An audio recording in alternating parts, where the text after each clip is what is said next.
Bunyog, bunyog, halikan na kasama ka. Bunyog, kapag buklod ay may pag-asa. To wait. All right.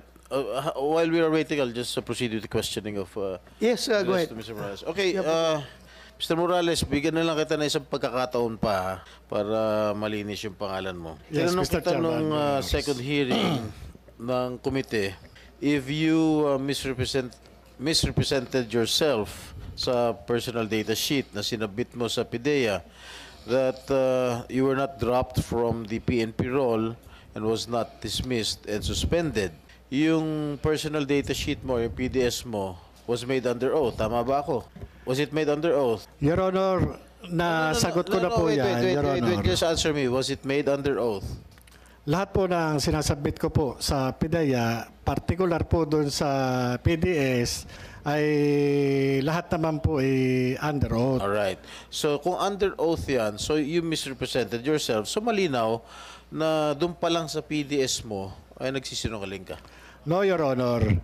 Sapagkat nasagot ko po na ako po ay nag-comply doon po sa hiningi ng recruitment committee doon po sa PIDEA. No. I am not, wait. May I interrupt? I am not talking about your compliance. I am asking you if you misrepresented yourself. Dahil anong last hearing, question number 25, have you ever been separated from the service in the following modes: resignation, retirement, drop from the rolls, dismiss, termination, end of term? Sinabi mong no. Inuulit ko lang yung tanong ko sa iyo nung nakarang hearing. No, Your Honor. Hindi ko po nilagay mo no, wala pong misrepresentation na Mr. Chairman. Ano tawag mo doon? Ito po yung merong yung recruitment committee, sila po yung nagpa-comply sa akin. May mga bagay po nung mga panahon na yon na wala po akong impormasyon patungkol po doon sa mga pinahingi sa akin ng PIDEA. Kaya po nung ako ay pinag-comply nila, ako naman po ay nag-comply, kaya po ako tinanggap nila, Your Honor. Yun naman po yun eh. Ang pagkakatanggap po nila, base doon sa pagkakakompleto ko ng mga papeles. May mga panahon na mga katanungan na hindi ko po masasagot, gawa po, Your Honor, na wala po akong impormasyon o eksaktong impormasyon sa mga bagay na naitatanong sa akin. At ito po, Your Honor, ay aking na-comply. Ang PIDEA po, nung ako ay nag-apply, sila po yung nanghingi ng mga dokumento at ito po ay na-produce ko naman po, Your Honor. Sandali lang, malayo na yung mga sagot mo eh. Alam mo, Ginoong Morales, binibigyan na nga kita ng pagkakataon eh. Tinanggap ka ng Philippine National Police. Sinabi mo, 1993 of April. Hindi mo na nalaman kung kailan ka na-dismiss from the service. Hindi sinabi mo, hindi mo maalala. Itong pagpasok mo sa PIDEA, 2008, April. Okay? No, Your Honor. 2009 po ako, Your Honor. Sige, 2009. Alright. Na-appoint sa PIDEA. Okay, 2009. Naalala mo, inadmit ka na 1993 sa PNP, na-dismiss ka ng 1994 from the service.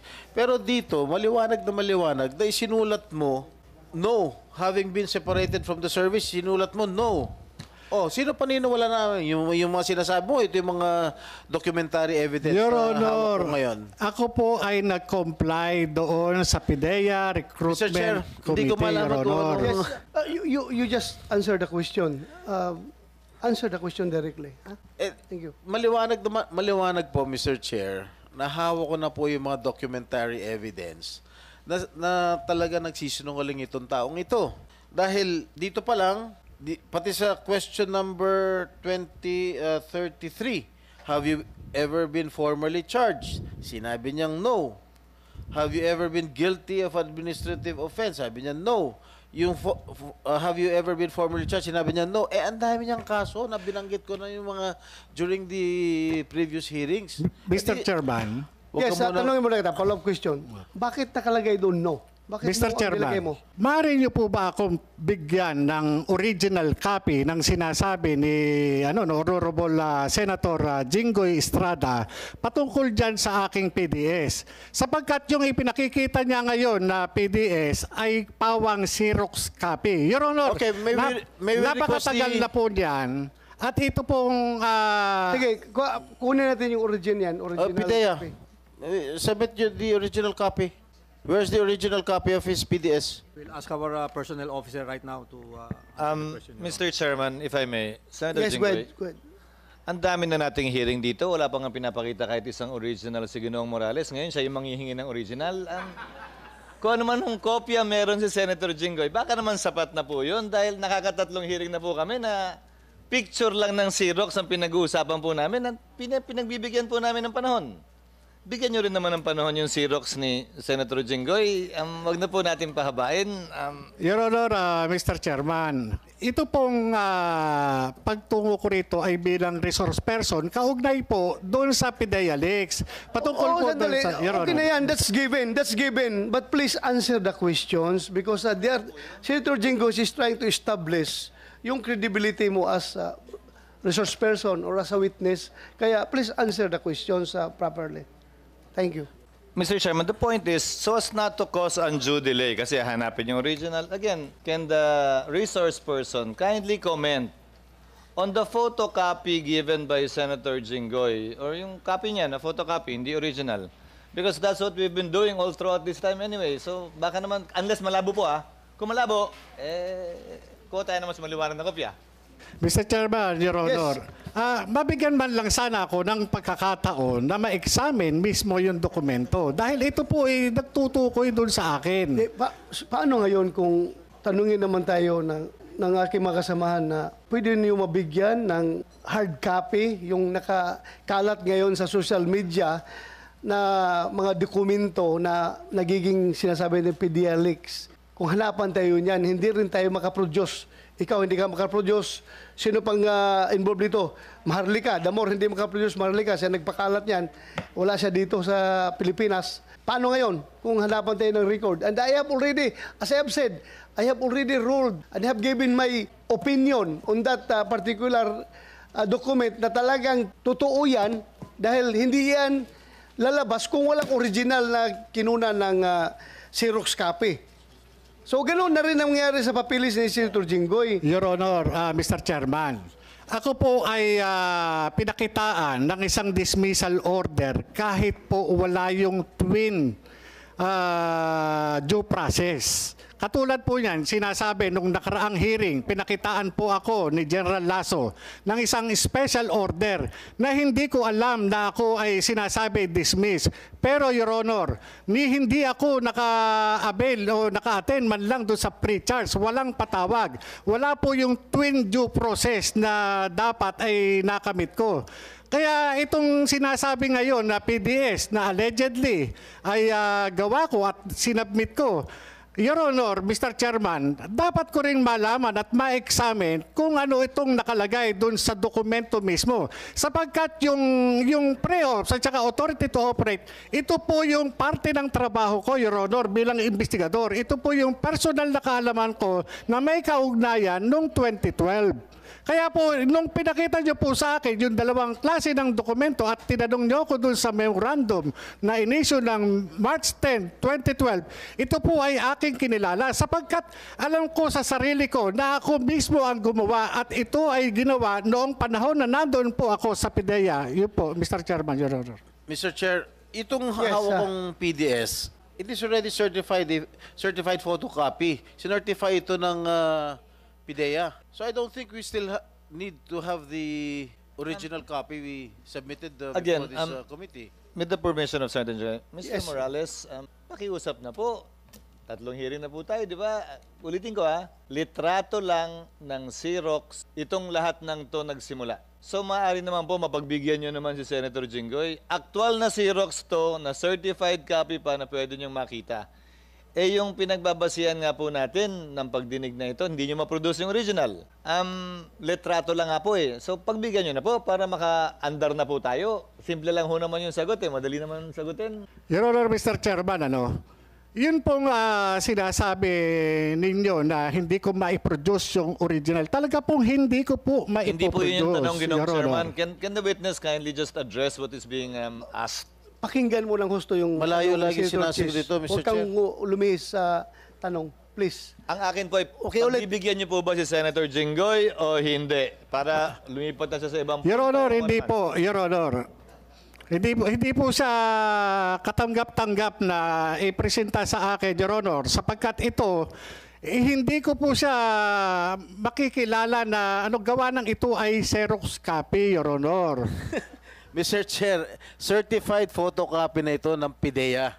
So, PDEA, if that is certified true copy, meron kayong true copy doon sa files ninyo. If that is certified by you as a true copy, so it should be a true copy from an original document. A certified true copy replaces the presentation of the original document. And the presumption is, mas magaling si Intokayo ko, si Attorney Francis dito, they perform their duties regularly.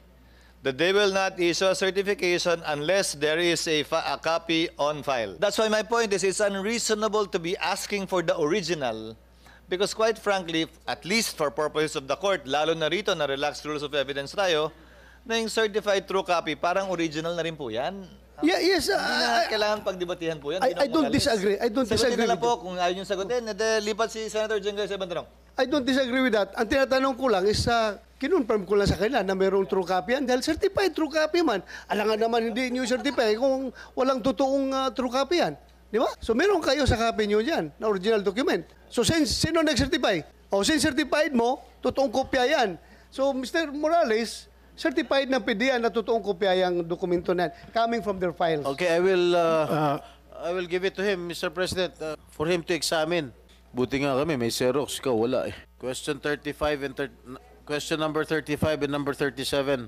Your Honor, yung authenticity nitong dokumento na ito ay hindi ko mabibigyan ng Hindi, please stop pointing about authenticity dahil certified true copy na ngayon galing dito sa PDEA. Ang atin lang, isasagutin mo lang yung tanong. Alam mo, Mr. Morales, habang patuloy ka nagsisinungaling, I might be forced to cite you also in contempt at sumunod ka kay Picoy. Your Honor, yung PDEA documents, hindi po sa akin nang galing yung pagkakalabas. Kaya ito po yung kinokorelate. Hindi nga sa'yo nang galing. Ang problema, kinonfirm mo na ikaw talagang pumirma, ikaw gumawa, ikaw pumirma. So, the same story. The same story yun. No, Your Honor. Lumalayo ka. Yan muna pag-usapan natin yung PDS mo. Your Honor, di ako lumalayo, Your Honor. Nakita nyo naman yung ginagawa sa akin ng PDEA. Ginagawan ako ng istorya. Magtitiwala pa ba ako dito sa liderato ng PDEA kung sila mismo inilalaglag nila ako? Yung dokumento na ginawa ng 2012, hindi nga nila tinatanggap, Your Honor. Ito pa na hindi nila kayang gawin. Nagawa na nga po ako ng dismissal order para palabasin na ako'y dismiss. Pero wala man lang akong due process na ang lapit-lapit lang nung bahay ko, Metro Manila lamang po. Imposible na hindi ako makatanggap ng twin notice rule na isinasaad doon sa due process ko. Tingnan nyo ito, napakadaling gumawa po nito, Your Honor, para lang masira yung credibility ko. Dali, pwede bigyan mo sa akin yung papel? Tingnan ko. Ang mahirap dito, Mr. Chair, itong si Agent Morales, naniniwala lang sa sarili niya. Itong mga taga-PIDEA, lahat ng mga resource persons dito sa PIDEA, pinasisinungalingan lahat yung mga sinasabi nitong si Agent Morales. Naniniwala sa sarili niya, siya lang ang tama eh. Madali mo lang ito, Jonathan Morales. Napakadali ito eh. Itong maliwanag ito na papel mo ito, PDS mo ito. Huli, dyan pa lang, Mr. Chair, huli na nagsisinungaling. Papilis mo ito. Meron ka perma dito. It is a certified photocopy coming from PIDEA, if I understand. If my understanding is correct. Galing ba sa inyo yan, PIDEA? So, Senator Jinggoy, if you cannot get proper answer from Jonathan Morales, you may continue. Continue with other matters. Alam nyo, pagka ganito lagi ang sagot nitong si Morales, wala ho tayong makakamit na tunay na istorya galing sa kanya. Pare kasi nungalingan lahat ng mga sinasabi niya rito sa committee. Anyway, before I proceed asking questions to Mr. Morales. I think Mr. Kumar is ready to attend virtually, Mr. President. Yes, If the chair will allow it. Okay lang ba sa inyo na para bang nakukonsensya na nasa loob ng hospital, tinatanong natin yung tao? Baka may mangyari dyan. Pumayag na raw yung doctor, Mr. Chair, according to the lawyer. Baka may mangyari Actually, dyan. the doctor did not agree, but James just wants it already. Just No, to no. be, Kailangan may doctor's advice yan. Nasa loob Pero siya ng... may doctor po doon, pero the doctor did not agree, but Oh, they did Did the not doctor agree. did not agree, or you did not consult with the doctor? he did. But the doctor said no. So, Oh, sabihin wag na, pag may nangyari sa Wag na, kanya, wag na, wag na. makakabsin. No. Yan. Your Honor. Yeah, andyan na siya, pero ako... Pag may nangyari sa inyo, wag mo kami sisihin, Mr. Kumar. Hindi sir, I just want to clarify. Gusto ko na din matapos na ito kasi... Sandali lang, Mr. Kumar. Mr. Kumar, sandali lang. 1 minute suspension.